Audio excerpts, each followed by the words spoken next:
Supreme court of Pakistan में आज साबिक वफाकी वजीर दाखिला और अवामी मुस्लिम लीग के सरबराह शेख रशीद अहमद चुलबुल पांडे के रूप में दिखाई दिए।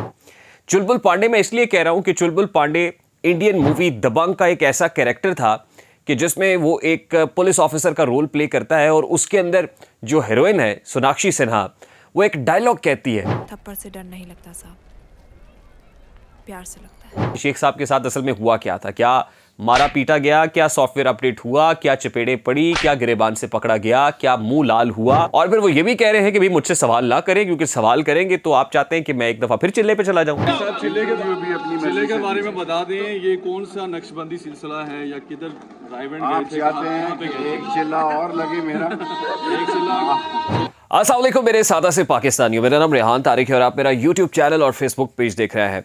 सुप्रीम कोर्ट ऑफ पाकिस्तान में आज साबिक वफाकी वजीर दाखिला और अवामी मुस्लिम लीग के सरबराह शेख रशीद अहमद चुलबुल पांडे के रूप में दिखाई दिए। चुलबुल पांडे मैं इसलिए कह रहा हूं कि चुलबुल पांडे इंडियन मूवी दबंग का एक ऐसा कैरेक्टर था कि जिसमें वो एक पुलिस ऑफिसर का रोल प्ले करता है और उसके अंदर जो हीरोइन है सोनाक्षी सिन्हा, वो एक डायलॉग कहती है। जब चुलबुल पांडे थप्पड़ का कहता है तो सोनाक्षी सिन्हा कहती है कि थप्पड़ से डर नहीं लगता साहब, प्यार से लगता है।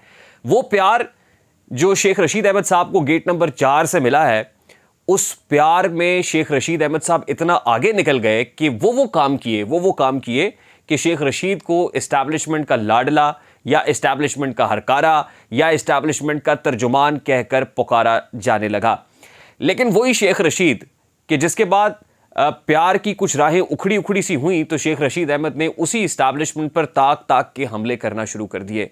उस इस्टेब्लिशमेंट ने शेख रशीद अहमद को डिसओन कर दिया। खैर ये एक लंबी कहानी है, लेकिन सुप्रीम कोर्ट ऑफ पाकिस्तान में आज जो कुछ हुआ है उसकी बाज़गश्त मेन स्ट्रीम मीडिया के ऊपर भी आना शुरू हुई, सोशल मीडिया प्लेटफॉर्म्स के ऊपर भी ये तबसरे होना शुरू हो गए, बल्कि एक खबर भी शाया कर दी गई, लेकिन उस खबर को भी डिलीट करना पड़ गया। आज जो खबर हम आपके साथ शेयर कर रहे हैं आपको इस वक्त ना तो मेन स्ट्रीम मीडिया पर दिखाई देगी, ना सोशल मीडिया वेबसाइट्स के ऊपर, आपको न्यूज़ वेबसाइट्स के ऊपर दिखाई देगी, क्योंकि इस खबर को जारी करने वालों ने भी खबर डिलीट कर दी है। और आपको पता है कि खबर कब डिलीट करनी पड़ती है। खैर ये खबर असल में है क्या, इसकी तफसील क्या है, किसने किसको थप्पड़ मारा, किसने किसको कैसे मारा, किसके सामने हुआ, ये सारी तफसील आपके सामने रखेंगे। आपको याद होगा कि शेख रशीद अहमद साहब ने एंकर मुनीफ फारूक को समा न्यूज़ पे एक इंटरव्यू दिया था और इस इंटरव्यू के बाद असद तूर एक स्टोरी करते हैं और उसमें वो बताते हैं कि शेख रशीद को जब इंटरव्यू के लिए ऑफिस में लाया गया तो शेख रशीद की हालत गैर थी, उनको यहाँ गिरेबान से पकड़ा हुआ था और फिर मुनीफ फारूक के सामने बिठा के थप्पड़ भी मारे गए। उनको स्क्रिप्ट भी दिया गया और कहा गया कि ये जो कुछ इसमें लिखा हुआ है इस स्क्रिप्ट के मुताबिक आपने पढ़ना है। उसके बाद शेख रशीद अहमद उखड़ गए और उन्होंने ये कहा कि इससे ज़्यादा मैं नहीं कर सकता। यानी ये एक ऐसा पॉइंट था कि जिस पॉइंट पर शेख रशीद के सब्र का पैमाना लबरेज हो गया। ये स्टोरी असद तूर करते हैं, यानी शेख रशीद अहमद को थप्पड़ मारे गए, कुछ ख़ास लोग नामालूम अफराद शेख रशीद को एंकर मुनीफ फारूक के सामने बिठा कर गए और उसकी निगरानी करते रहे। उसके बाद खुद मुनीफ फारूक ने भी इस खबर को डिसोन किया, यानी इसकी तरदीद की, कहा कि ऐसा कुछ भी नहीं है। और उसके बाद यूँ लगा कि जैसे असद तूर ने यह तमाम तर मामला महज ज़ेबे दास्ता के लिए सुनाया है। लेकिन आज जब Sheikh Rashid Ahmed supreme court of Pakistan में गए तो सुप्रीम कोर्ट ऑफ पाकिस्तान में फैज़ाबाद धरना केस में नजर सानी की दायर दरख्वास्त को वापस लेने का जो मामला है या मुद्दा था वो था। शेख रशीद अहमद साहब ने नजर सानी केस उसी तरह से वापस ले लिया जिस तरह बाकी फरीकैन सारे पीछे मुड़ गए। शेख रशीद अहमद साहब ने जब ये नजर खानी केस वापस लिया है, यानी अपील वापस ली है, तो उस वक्त चीफ जस्टिस ऑफ पाकिस्तान ने इस्तफसार तो ज़रूर किया कि पहले तो आप हीरो बने फिरते हैं और उसके बाद आप ये दरखास्तें एक एक करके वापस ले लेते हैं, ज़रा ये तो बताएं कि आपने किसके कहने पर यह दरखास्त दायर की थी। खैर इस पर तो ऐसी चुप लग जाती है कि कोई कह भी नहीं सकता कि नजर सानी दरखास्त किसके कहने पर दायर की गई थी। तहम शेख रशीद से ये अल्फाज मंसूब हुए कि शेख रशीद अहमद जिस मशहूर ज़माना चिल्ले का जिक्र करते हैं कि 40 रोज़ तक उन्हें किसी जगह पे रखा गया, कहते तो वो यही है कि सीपीओ रावलपिंडी लेकर गया और 40 रोज़ तक किसी ख़ास मकाम पर रखा गया। वो कहते हैं कि वहाँ पर उन पर तशद्दुद किया गया, लेकिन वो भारी क्रेन की मानंद साबित हुए, यानी वो ऐसी वज़नी क्रेन साबित हुए कि जिस वज़नी क्रेन को उठाना तशद्दुद करने वालों के बस में नहीं था। और फिर वो ये भी कहते हैं कि एंकर मुनीफ फारूक के सामने मुझे थप्पड़ मारे गए और मुनीफ फारूक ने कहा कि भाई शेख रशीद साहब के साथ ये ना करें, ये ज्यादती है।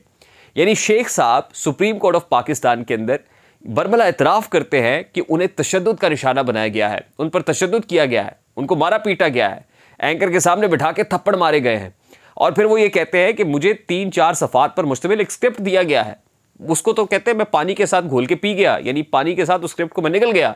लेकिन वो जो कुछ जुमले थे वो खैर उस इंटरव्यू के अंदर, जवाबात के अंदर शामिल थे। और फिर हमने देखा भी कि शेख रशीद अहमद साहब का ये इंटरव्यू खासा ट्रिकी था और उसमें वो ये तासुर देने की कोशिश कर रहे थे कि मुझे कोई पेपर दिए हुए हैं, वो भूलते भी हैं दरमियान में, और फिर वो सफ़ों को उठाते भी हैं, उलट फेर भी करते हैं वीवर को, क्योंकि हैं तो बड़े मजे हुए सियासतदान और मीडिया हैंडलिंग तो बड़े अरसे से करते हैं।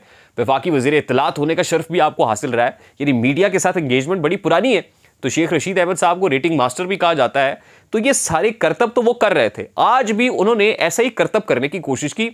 सुप्रीम कोर्ट ऑफ पाकिस्तान में जब खड़े होकर इस बात का एतराफ़ किया और ये खबरें छप गई, तो जहां खबरें छपी थी उनको तो फ़ोन आ गया, कभी इस खबर को फौरी तौर पर आप यहां से डिलीट करें। डिलीट हो गई।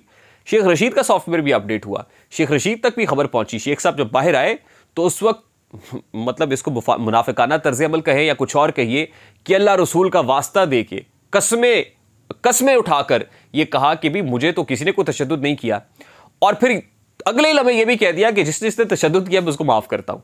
यानी आप अंदाज़ा कीजिए कि शेख रशीद, वो कहते हैं ना, वो कहती है मेरी आंखें कलो पतरा से मिलती हैं, मैं कहता हूँ तेरी आंखें तो आपस में नहीं मिलती। तो यहाँ शेख रशीद अहमद साहब के जो बयानात है वो आपस में नहीं मिल रहे हैं।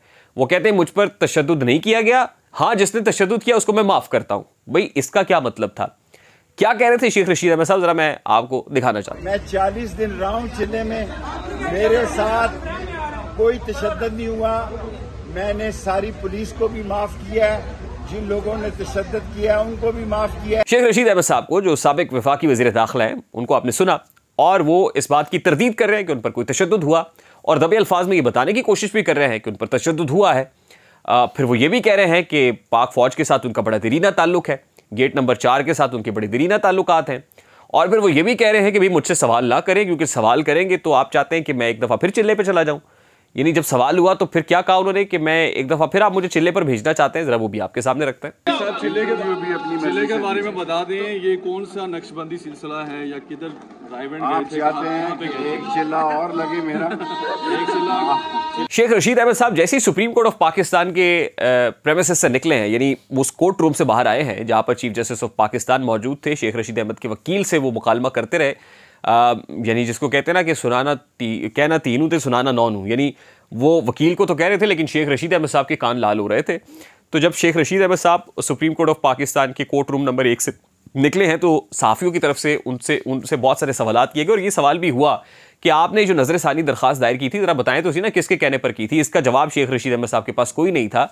ज़रा मैं ये भी दिखाना चाहता हूँ आपको, ये देखिए कि शेख साहब के पास क्या जवाब था। खुद वापस ली है दायर, अब 9 साल पहले की मेरी यादाश्त चिल्ला काटने के बाद खत्म हो चुकी। तो ये हैं वफाकी वज़ीर दाखिला शेख रशीद अहमद साहब। आज कोर्ट रूम में ये सवाल हुआ कि भाई अब आप घर बैठ के अल्लाह तौबा करेंगे या अभी भी सियासत करने का इरादा रखते हैं।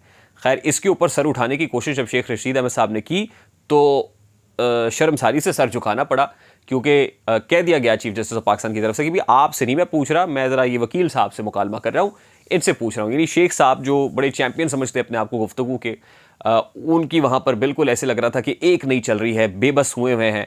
अंदर चीफ जस्टिस ऑफ पाकिस्तान के सामने बेबस थे और बाहर आके सहाफ़ियों के सामने बेबस थे, समझ नहीं आ रही थी कि सवाल का जवाब बनाना क्या है।